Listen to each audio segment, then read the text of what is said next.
কিন্তু এটা তো আমরা দেখি নাই। দেখেছি কি? আমরা দেখেছি কিভাবে আস্তে আস্তে ওই রাজনৈতিক ক্ষমতাকে কাজে লাগিয়ে ইসলামকে মাইনাস করা হয়েছে।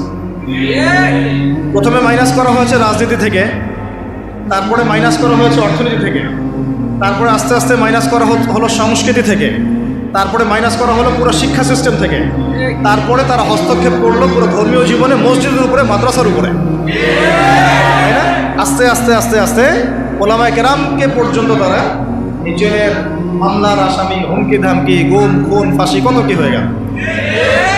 শুরুটা করেছিল তারা রাজনৈতিক ক্ষেত্রে, প্রথমে ইসলামকে মাইনাস করেছে। প্রথমে কি পলিটিক্যাল লাইফে তারা ইসলামটাকে মাইনাস করেছে, তারপরে অর্থনৈতিক লাইফে তারা মাইনাস করেছে, সংস্কৃতির মধ্যে মাইনাস করেছে, শিক্ষা ব্যবস্থায় তো মাইনাস করে ফেললো, তারপরে আস্তে আস্তে এটা মসজিদের উপর প্রভাব বিস্তার করলো, মাদ্রাসার উপরেও প্রভাব বিস্তার করলো, এমনকি মসজিদ কমিটির মধ্যেও তারা ঢুকে পড়লো। তাহলে আমরা একটা জিনিস বুঝতে পারলাম যে যদি আমরা আমাদের সমস্যার শেকড় ঠিক না করি তাহলে আমার ঘর পর্যন্ত আর ঠিক থাকবে না, তাই না কথা? যদি আমরা ওই সমস্যার গোড়া ঠিক না করতে পারি তাহলে আমার ব্যক্তি জীবনেও দিন পালনের স্বাধীনতা থাকবে না, যার প্রমাণ আমরা বিগত 15 বছর দেখে আসছি। তাই আমাদের সবার একটা ফিকির থাকা উচিত এখন যে কীভাবে আমরা একটা ইসলামী রাষ্ট্র কায়েম করব। খোলামেলা আলোচনা করতে হবে এখন আমরা কীভাবে একটা ইসলামী রাষ্ট্র কায়েম করব। তার আগে আমি একটা কথা আমাদের জানা উচিত যে ইসলামী রাষ্ট্রের এই কনসেপ্টটা নতুন কোনো কনসেপ্ট না। আদম আলাইহিস সালামও আল্লাহর খলিফা ছিলেন, নূহ আলাইহিস সালামও আল্লাহ পাকের বিধান অনুযায়ী তার জাতিকে পরিচালনা করেছেন, ইব্রাহিম আলাইহিস সালামও করেছেন, তাই না? সবাই করেছেন। নবী মুসা আলাইহিস সালাম করেছেন, ইউসুফ আলাইহিস সালাম করেছেন, খাস করে দাউদ আলাইহিস সালাম তিনি আল্লাহ পাকের বিধান দিয়ে জেরুজালেম থেকে 40 বছর বিশ্বকে শাসন করেছেন, বলেন নাই? তাহলে এটা কোনো নতুন কনসেপ্ট না। খিলাফার যে কনসেপ্ট এটা কি নতুন কোনো কনসেপ্ট না। খিলাফা মানে কি? খিলাফা মানে হচ্ছে আল্লাহর জমিনে আল্লাহর দিন প্রতিষ্ঠা করা, এটাকে আমরা বলি ইকামতে দিন। কি বলি? ইকামতে দিন। যে ব্যক্তি আল্লাহ পাকের জমিনে আল্লাহর দিনকে প্রতিষ্ঠা করে তাকে আমরা বলি খলিফা। কি বলি? যেমন উমর রাদিয়াল্লাহু আনহু খলিফা ছিলেন, আবু বকর রাদিয়াল্লাহু আনহু খলিফা ছিলেন, উসমান রাদিয়াল্লাহু আনহু খলিফা ছিলেন, আলী ইবনে আবি তালেব খলিফা ছিলেন। তারা ছিলেন আল্লাহর খলিফা, মানে তারা আল্লাহর প্রতিনিধি। তারা আল্লাহর জমিনে আল্লাহর বিধান প্রতিষ্ঠা করবেন এবং সেই বিধান দিয়ে বিচার ফয়সালা করবেন। তো এখানে পার্থক্যটা বুঝতে হবে আমাদেরকে যে গণতান্ত্রিক ক্ষেত্রে, ধর্মনিরপেক্ষ রাষ্ট্রে, কমিউনিস্ট রাষ্ট্রে সেখানে আল্লাহর খলিফা নাই। আল্লাহর খলিফা আছে, কারণ সেখানে আল্লাহর বিধান প্রতিষ্ঠার কোনো ফিকির নাই। আর যেখানে আল্লাহর খলিফা নাই সেখানে কার খলিফা থাকবে? সিম্পল কথা, যেখানে আল্লাহর খলিফা নাই সেখানে কার খলিফা? তাগুতের বিধান বাস্তবায়িত করা হচ্ছে। এই পার্থক্যটা আমাদের বুঝতে হবে। এটা নতুন কোনো কনসেপ্ট নয়। আমাদের নবী সাল্লাল্লাহু আলাইহি ওয়াসাল্লামকে রাষ্ট্র পরিচালনা করেন নাই? তার রাষ্ট্রের নাম কি? না বুঝে বলেন না। তার প্রথম রাষ্ট্রের নাম কি? মদিনা। মদিনা প্রথম ইসলামিক রাষ্ট্রের নাম কি? মদিনা। তারপরে মদিনাকে ভিত্তি করে আস্তে আস্তে আস্তে তিনি মক্কা বিজয় করেছেন। প্রথম ইসলামিক স্টেটের নাম কি? মদিনাতুল মুনাওয়ারা। তো সেখানে কি অন্য ধর্মের মানুষ ছিল না? তাদের অধিকার রক্ষা করা হয়েছে না? তাদের সাথে সনদ হয়েছে না? ইহুদিরা চুক্তি ভঙ্গ করেছে, তখন আমরা আক্রমণ করেছি, কারণ গাদ্দারদের কোনো ক্ষমা নাই। আমরা এই আমাদের অভ্যুত্থান, অভ্যুত্থানের পরে আমরা হয়তো ওই ভারতীয় দালালদেরকে মাফ করে দিচ্ছি, অনেকে গা ঢাকা দিচ্ছে, অনেক খুনের বিচার হচ্ছে না, আমরা অনেক ছাড় দিচ্ছি আর কি। কিন্তু নবী সাল্লাল্লাহু আলাইহি ওয়াসাল্লামের সুন্নত এটা নয়। তার সুন্নত হচ্ছে জালেমের উপর দয়া, মানে হচ্ছে মাজলুমের উপর খেয়ানত। জালেমের উপর মারহামাত, মাজলুমের উপরে কি? খেয়ানত। নবী সাল্লাল্লাহু আলাইহি ওয়াসাল্লামের সাথে গাদ্দারি করেছে বনু কাইনুকা, নবীজি বের করে দিয়েছেন। তাও একজন মুসলিম নারীর সম্ভ্রমহানি করেছিল, তাতেই পুরা বনু কাইনুকাকে বের করে দেওয়া হয়েছে।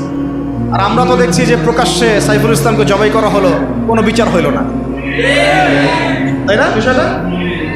তো এটা বনু কাইনুকার ক্ষেত্রে হয়েছে। আবার বনু নাজির নবী সাল্লাল্লাহু আলাইহি ওয়াসাল্লামকে কি করেছিল? উপর থেকে এই যে আপনার চাকতি বুঝেন, চরকি যেগুলো বলে, যিনি বলে জাতা, যেগুলোতে ধান পিষত আগেকার মানুষ, এইগুলো উপর থেকে ফেলে আল্লাহ নবীর মাথায় ফেলতে চেয়েছিলেন সাল্লাল্লাহু আলাইহি ওয়াসাল্লাম। এভাবে গুপ্ত হত্যার চেষ্টা করেছিল তারা, বনু নাজির গোত্র। তো এরপরে নবী সাল্লাল্লাহু আলাইহি ওয়াসাল্লাম তাদেরকে আক্রমণ করে, অবরোধ করে ওখান থেকে বের করে দিয়েছে। আর বনু কোরাইজা এই আহজাবের যুদ্ধে, খন্দকের যুদ্ধে আমাদেরকে পিছের পিছন থেকে ছুরি মারছে। কুরাইশদের সাথে তারা সন্ধি করে আমাদেরকে ভিতর থেকে ক্ষতি করার চেষ্টা করেছিল। নবী সাল্লাল্লাহু আলাইহি ওয়াসাল্লাম তাকে অবরোধ করে ওখান থেকে বের করে দিয়েছে। কখন আমরা তাদের সাথে চড়াও হয়েছি? যখন তারা আমাদের সাথে গাদ্দারি করেছে। নবী সাল্লাল্লাহু আলাইহি ওয়াসাল্লামও রাষ্ট্র চালিয়েছেন, মদিনার রাষ্ট্র, সেখানে অমুসলিমদের অধিকার তিনি সুরক্ষিত করেছেন, কিন্তু গাদ্দারদেরকে মাফ করেন নাই, শাতেমে রাসূলকে মাফ করেন নাই, নবীকে যারা গালি দিয়েছেন তাদেরকে মাফ করা হয় নাই। আচ্ছা, নবী সাল্লাল্লাহু আলাইহি ওয়াসাল্লামের মদিনার রাষ্ট্রে কি আল্লাহর আইন ছাড়া অন্য কোনো আইন চলেছিল? তাহলে আপনি পার্থক্য বুঝে নেন, আমাদের সাথে তাদের কি পার্থক্য? তাদেরও ভূখণ্ড ছিল, মানে নবী সাল্লাল্লাহু আলাইহি ওয়াসাল্লাম এবং সাহাবীদেরও ভূখণ্ড ছিল, আমাদেরও ভূখণ্ড আছে। তাদেরও সরকার ছিল, আমাদেরও সরকার আছে। তাদেরও সার্বভৌমত্ব ছিল, আমাদেরও আছে। তাদেরও সংবিধান ছিল, আমাদেরও আছে। তাদেরও এই আপনার আর কি লাগে? হ্যাঁ, না ঠিক আছে, ওটা বলেছি। আরে রাষ্ট্র গঠনের 4টা মৌলিক উপাদান লাগে: ভূখণ্ড, হ্যাঁ ভূখণ্ড, হ্যাঁ মাশাআল্লাহ, ভূখণ্ড, সরকার, সার্বভৌমত্ব এবং জনসংখ্যা। এই 4টা মদিনা রাষ্ট্রেও ছিল, আমাদের বাংলাতেও আছে। পার্থক্য তাহলে কোথায়? ওখানে অমুসলিমদের অধিকার খর্ব করা হয় নাই, কিন্তু এখানে মুসলিমদের অধিকার খর্ব করা হচ্ছে। সেখানে অমুসলিমদের অধিকার পর্যন্ত খর্ব করা হয় নাই। কোথায়? মদিনায়। অমুসলিমদের অধিকার পর্যন্ত খর্ব করা হয় নাই, আর এখানে মুসলিমদের পর্যন্ত অধিকার খর্ব করা হচ্ছে। পার্থক্য আছে না? পার্থক্য।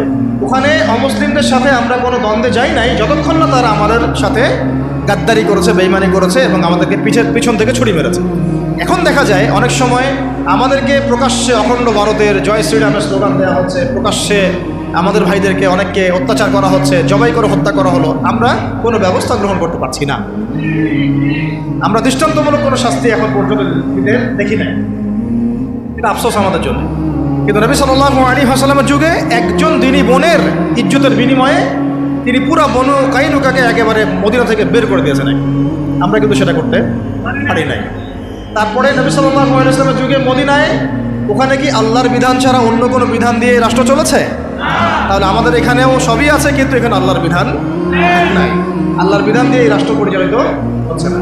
সেখানে নবী সাল্লাল্লাহু আলাইহি ওয়াসাল্লাম সাহাবীদের মধ্যে যে পরিমাণ ভ্রাতৃত্বের বন্ধন স্থাপন করেছিলেন, সেই ভ্রাতৃত্বের বন্ধন আমার রাষ্ট্রের মধ্যে আসলে নাই। জাতীয় কোনো ঐক্য আমরা খুব একটা দেখছি না, বরং আমরা দেখছি এখানে জাতীয় বিভক্তি। এমনকি মুসলিমদের মধ্যে আমরা শত শত বিভক্তি দেখছি এবং ছাড় না দেওয়ার মানসিকতা দেখছি। আর নবী সাল্লাল্লাহু আলাইহি ওয়াসাল্লামের মদিনা রাষ্ট্র অন্য কোনো পরাশক্তির সামনে মাথা নত করে নাই, করেছিল। কিন্তু আমাদের দেশের কাঠামোটা যেটা, সেটা আমরা কিন্তু বিভিন্ন পরাশক্তির কাছে আমরা দাসত্বের শৃঙ্খলে আবদ্ধ হয়ে গেছি, তাই না? আবার নবী সাল্লাল্লাহু আলাইহি ওয়াসাল্লামের মদিনা রাষ্ট্র বিশ্বের বুকে মাথা উঁচু করে একদম স্পষ্ট স্বাধীন রাষ্ট্র ছিল। আমরা কিন্তু বিশ্বের বুকে মাথা তুলে এখন পর্যন্ত সেই স্বাধীনতা অর্জন করতে পারি। সত্যি কথা এটাই। নবী সাল্লাল্লাহু আলাইহি ওয়াসাল্লাম মদিনা রাষ্ট্র ছিল এমন একটা কাঠামো যার উপর দাঁড়িয়ে তিনি গাজওয়া এবং সারিয়া অভিযানগুলো করেছেন, জিহাদ এবং দাওয়াতের মাধ্যমে আরও বড় পরিসরে দিন প্রতিষ্ঠা করেছেন। কিন্তু আমাদের রাষ্ট্রগুলো, ইসলামী রাষ্ট্রগুলোর মধ্যে কিন্তু এইরকম গাজওয়া বা সারিয়া এই অভিযানগুলোতে অংশ নেওয়ার মতো কোনো সুযোগ পাওয়া যায় না।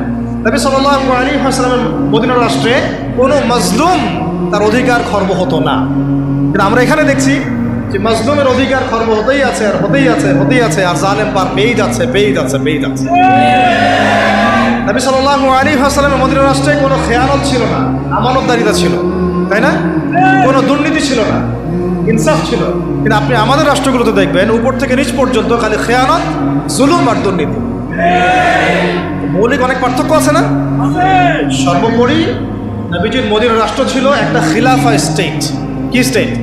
খিলাফা স্টেট, যেখানে জনগণ এবং সরকার সবাই আল্লাহর কাছে জবাবদিহিতায় বাধ্য, এবং সেই রাষ্ট্র পরিচালিত হয়েছিল শরিয়া আইন দ্বারা, অর্থাৎ কোরআন এবং হাদিসের প্রণীত আইন দ্বারা। নবীজি বলতেন, আমার মেয়ে ফাতিমাও যদি চুরি করে তবুও আমি তার হাত কেটে ফেলব, তাই না? আর আমাদের এই কাঠামোগুলোর মধ্যে আমরা দেখছি যে কোরআন এবং হাদিসের আইনের কোনো তোয়াক্কাই করা হচ্ছে, বরং এমন কিছু আইন আমরা চাপিয়ে নিয়েছি নিজেদের উপরে যেগুলোতে বাদীও মরে যায়, বিবাদীও মরে যায়, মামলা মরে না। কাউকে হ্যারাস করতে চাইলে দুই একটা মিথ্যা মামলা দিলেই বাস সারা জীবন সে জেলের মধ্যে পচে মরে। যে কাউকে হ্যারাস করা যায়, যাকে তাকে গুম করা যায়, যাকে তাকে ক্রস ফায়ার দেওয়া যায়, মিডিয়াকে নিজের ইচ্ছা মতো চালানো যায়, ঠিক আছে, ইসলাম বিদ্বেষ ছড়ানো যায়। হ্যাঁ, তথাকথিত মুনাফেক, তথাকথিত না, এগুলো পাক্কা মুনাফেকদেরকে দিয়ে টকশো করানো যায়, ঠিক আছে, এই ইসলাম বিদ্বেষ ছড়ানো যায়, শিক্ষা থেকে ইসলামকে উঠানো যায়, সংস্কৃতি থেকে ইসলামকে উঠানো যায়, মানুষকে সুদ খাওয়ানো যায়, পুরো জাতিকে মায়ের সাথে জেনা করানো যায়, তাই না? এবং নিজের ক্ষমতা টিকিয়ে রাখার স্বার্থে মুশরিকদের দাসত্ব করা যায়, এই রাষ্ট্র ব্যবস্থাগুলোর মৌলিক পার্থক্যকে আমরা বুঝতে পারছি যে মদিনা রাষ্ট্র কীরকম একটা পবিত্র এবং প্রামাণ্য একটা রাষ্ট্র ছিল, স্বতন্ত্র স্বাধীন সার্বভৌম একটা রাষ্ট্র ছিল। এই রাষ্ট্র এবং জনগণ আল্লাহ ছাড়া কাউকে ভয় করতো না, তাই না?